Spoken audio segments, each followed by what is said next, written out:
नमस्कार, बाखबर में आपका स्वागत है। मैं हूं राघवेंद्र सिंह।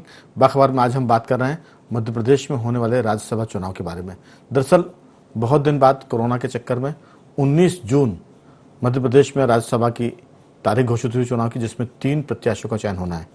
कांग्रेस की तरफ से दिग्विजय सिंह और फूल सिंह बरैया, मध्य प्रदेश भाजपा की तरफ से या भाजपा हाईकमान की तरफ से ज्योतिरादित्य सिंधिया और डॉक्टर सुमेर सिंह सोलंकी। ये 4 उम्मीदवार हैं 2 पार्टियों के, लेकिन जीतना किसी 3 को है। एक उम्मीदवार कौन हो सकता है जो इस चुनाव में मात खाएगा? इस पूरे मामले में चुनाव का जो गणित है, 24 विधायक पूर्व हो चुके हैं, यानी उनके इस्तीफे हो गए हैं। 22 विधायकों के इस्तीफे मध्य प्रदेश विधानसभा के कुल 230 सदस्यों में से 2 विधायकों की मृत्यु होने के कारण उपचुनाव होने हैं। तो ऐसे उपचुनाव होने की संख्या 24 है और 230 का जो सदन है उसमें कुल मिलाकर कह सकते हैं कि मामला अब 52 विधायक एक राज्यसभा का सदस्य चुनेगा। आंकड़े की जादूगरी के हिसाब से हम देखें तो भाजपा के 109 विधायक थे, लेकिन 2 विधायकों की मृत्यु, एक की मृत्यु हुई और एक सीट बीजेपी हार गई थी बैतूल की, वहां जहां से जीते हैं कांग्रेस के कांतिलाल भूरिया। कुल मिलाकर भाजपा के खाते में 107 हैं, कांग्रेस के खाते में 92 सीटें हैं, 4 निर्दलीय हैं, 2 बीएसपी के हैं और 1 सपा का विधायक है। और कुल विधायक जो संख्या, उसमें 52 विधायक करेंगे एक का फैसला। तो ये सारा गणित इस बात का भी रास्ता खोलेगा कि मध्य प्रदेश की तरफ से राज्यसभा के लिए जब चुने जाएंगे ज्योतिरादित्य सिंधिया, तो वो जो संभावना है दिल्ली में शपथ लेंगे केंद्रीय मंत्रिमंडल में मोदी सरकार में। तो इस महत्वपूर्ण मुद्दे पर चर्चा के लिए मौजूद है हमारे साथ टेलीफोन लाइन पर मध्य प्रदेश के वरिष्ठ पत्रकार श्री दिनेश गुप्ता जी। दिनेश जी, आपका बहुत बहुत स्वागत है। धन्यवाद राहुल जी। चुनाव के गणित बहुत सारे हैं। जब सरकार कांग्रेस की थी तब ये लग रहा था कि बीजेपी अपनी 2 में से 1 सीट निकाल पाएगी और एक शायद कांग्रेस जोड़ तोड़ करके उससे ले लेगी वापस। तो कांग्रेस के खाते में 2 जाने की संभावना थी और बीजेपी के 1। लेकिन सरकार बदलने के साथ ही पासा पलट गया। माधवराव सिंधिया के समर्थक 22 विधायकों के इस्तीफे के बाद पूरा सीन बदल गया है। अब बीजेपी के 2 राज्यसभा सदस्य वापस चुनाव जीत सकते ऐसी संभावना है। आपका जो अनुमान है, आपका गणित है, आपका अनुभव क्या कहता है कि मध्य प्रदेश में कांग्रेस की तरफ से कौन जीतेंगे? क्योंकि फूल सिंह बरैया उनके दूसरे कैंडिडेट हैं और बीजेपी के ज्योतिरादित्य सिंधिया और डॉक्टर सुमेर सिंह सोलंकी। आपकी राय? राघवेंद्र जी, जो 20 मार्च को जो स्थिति मध्य प्रदेश की राजनीति में बनी जी, कांग्रेस के 22 विधायक छोड़कर जो है भारतीय जनता पार्टी में शामिल हो जाते हैं, लेकिन वो पहले अपना इस्तीफा, सदन की संख्या हो जाती है, 230 से घटकर 206 हो जाती है और उस स्थिति में भारतीय जनता पार्टी सबसे बड़ा राजनीतिक दल हो जाती है, जिसके कारण वो सरकार में है। जब वो सबसे बड़ा राजनीतिक दल है और उसके पास सदस्यों की संख्या अपने प्रतिद्वंदी से ज्यादा है, तो स्वाभाविक तौर पर ये हम अनुमान क्या, ये जो है दावा भी कर सकते हैं कि 2 सीट भारतीय जनता पार्टी को मिल रही है, इसमें कोई शंका नहीं। विषय है कि कांग्रेस में फर्स्ट प्रायोरिटी वोट किसको जाएगा? क्या दिग्विजय सिंह को जाएगा या फूल सिंह बरैया को जाएगा? ये कांग्रेस आला कमान को तय करना है, सोनिया गांधी को तय करना है, कमलनाथ को करना है कि वो जो विधानसभा के उपचुनाव होना है 24 स्थानों पर, उसमें ये संदेश देना चाहेंगे क्या कि अनुसूचित जाति वर्ग के आदमी को हमने राज्यसभा में भेजा है, यदि वो फूल सिंह बरैया को फर्स्ट प्रायोरिटी पर रखते हैं तो। अन्यथा दिग्विजय सिंह तो फर्स्ट प्रायोरिटी कैंडिडेट पहले ही घोषित किए जा चुके हैं, क्योंकि लॉकडाउन हो गया था इसलिए वोट नहीं डाले जा सके हैं। तो जो रुकी हुई प्रक्रिया है वो आगे बढ़ रही है।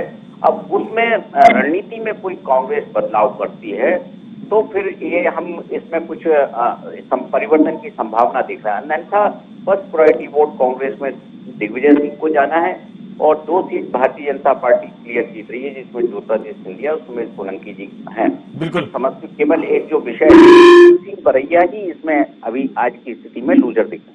बिल्कुल, आपने महत्वपूर्ण मुद्दा उठाया दिनेश जी कि ये जो उपचुनाव होने वाले हैं उसमें बहुत बड़ा इलाका चंबल क्षेत्र का भी है और वहां जो फूल सिंह बरैया के वर्ग के लोग आते हैं, कमजोर वर्ग के जो तबके के लोग वोट होते हैं, वो कांग्रेस के खाते में मुझे लगता है कि इस मामले में मैं आपसे बातचीत करूंगा दूसरे दौर की, जो फूल सिंह बरैया का नाम आया शायद वो इसी गणित के तहत आया था कि जो दलित वर्ग का वोट है, कमजोर वोट है, वो भाजपा के को छोड़कर कांग्रेस के खाते में कैसे जाएगा। टेलीफोन लाइन पर दिनेश जी हमारे साथ जुड़ गए हैं, रंजन श्रीवास्तव वरिष्ठ पत्रकार। रंजन जी, आपका बहुत बहुत स्वागत है। आपको भी नमस्कार।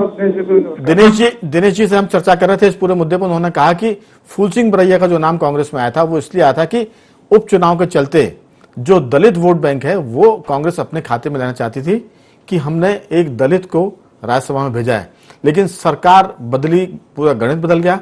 अब उसके चलते फूल सिंह बरैया का जीतना कठिन लग रहा है। लेकिन क्या कांग्रेस अपनी रणनीति बदलेगी?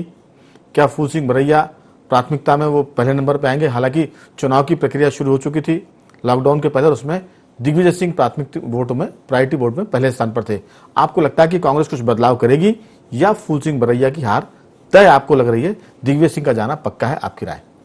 जब उसमें नॉमिनेशन हुआ था राघवन जी, तो भी क्लियर था कि एक सीट आएगी और वो संभवतः पहला प्रायोरिटी दिग्विजय सिंह जी का ही था, हो जाएगा। और आपका कहना बिल्कुल सही है कि दलित वोट पर निगाह रखते हुए यह डिसीजन कांग्रेस का। मैं सिर्फ एक सूचना दे रहा हूं कि हमारे साथ टेलीफोन लाइन पर वरिष्ठ पत्रकार ऋषि पांडे भी जुड़ गया। ऋषि पांडे जी, आपका स्वागत है।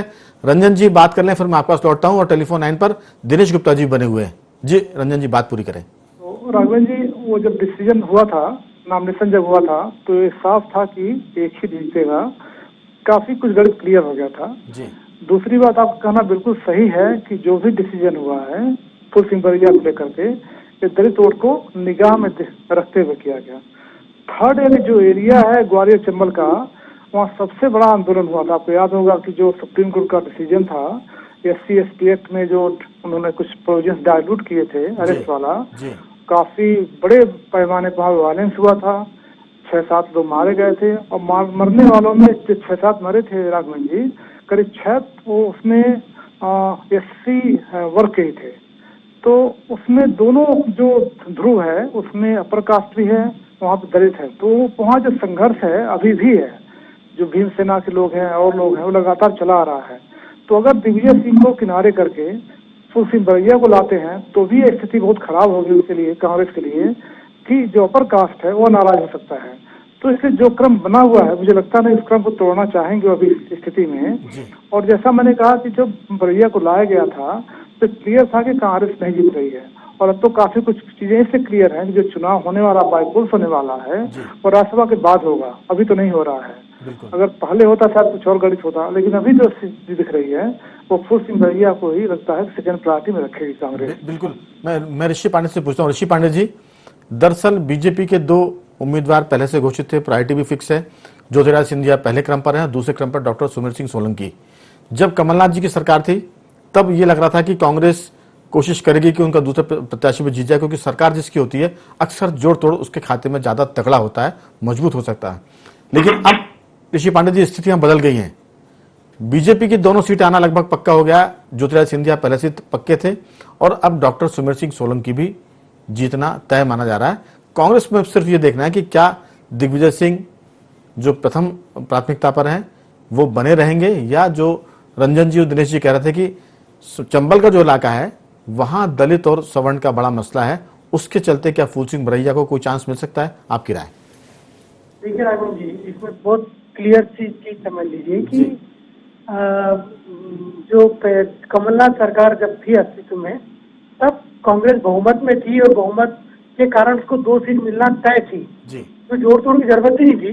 कांग्रेस के पास जितने अपने विधायक थे प्लस BSP, सपा और निर्दलीयों का मिला के कांग्रेस के पास पूरा स्पष्ट रूप से 2 सीटों को जीतने लायक वोटर थे। लेकिन जब ये ज्योतिरादित्य सिंधिया समर्थक 22 विधायक जो जिनका इस्तीफा हो गया, उससे जो सदन की जो सदस्य संख्या घट गई और कांग्रेस की जो सदस्य संख्या घटी है, उसका सीधा सीधा लाभ भाजपा को मिला और भाजपा के 2 सांसद जीतने की स्थिति में आ गए, क्योंकि 53 वोट पे एक राज्यसभा सदस्य चुना जाना, 53 विधायक पे एक राज्यसभा सदस्य चुना जाना। तो 2 सीटों के लिए 106 के करीब जरूरत है और कांग्रेस के पास इस समय 94 MLA थे। तो इससे कांग्रेस की एक ही सीट आ रही है।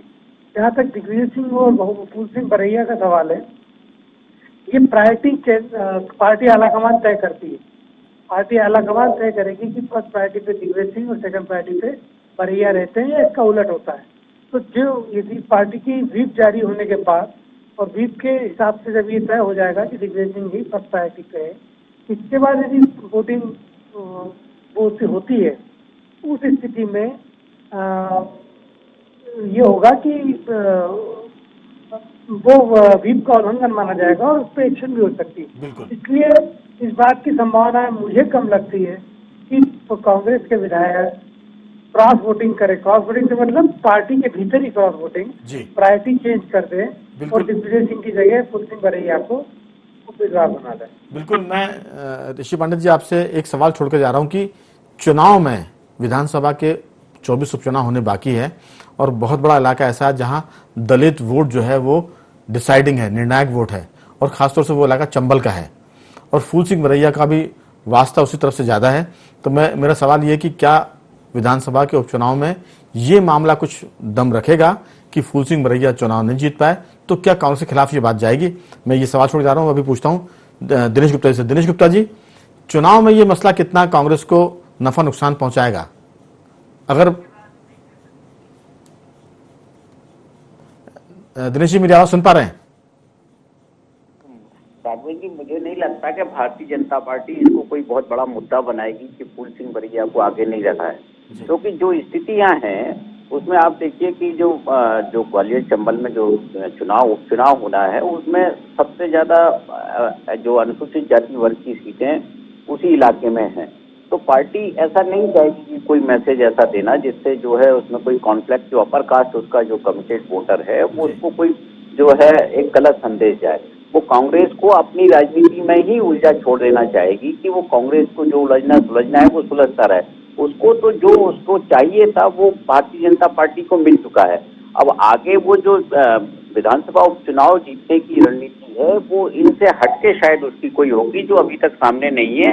जब चुनाव अनाउंस होंगे तो वो रणनीति भी सामने आएगी। बिल्कुल। आपने जो बात आखिरी में की है कि चुनावी रणनीति विधानसभा की इसके बाद होगी, हम इसी सवाल को आगे बढ़ाना चाहेंगे कि क्या विधानसभा उपचुनाव में ये मुद्दा दलित का और सवर्ण का आएगा? क्योंकि सबको याद होगा कि एक बार शिवराज सिंह चौहान ने कहा था कि कोई माई का लाल, वो शब्द अभी चला था पिछले चुनाव में।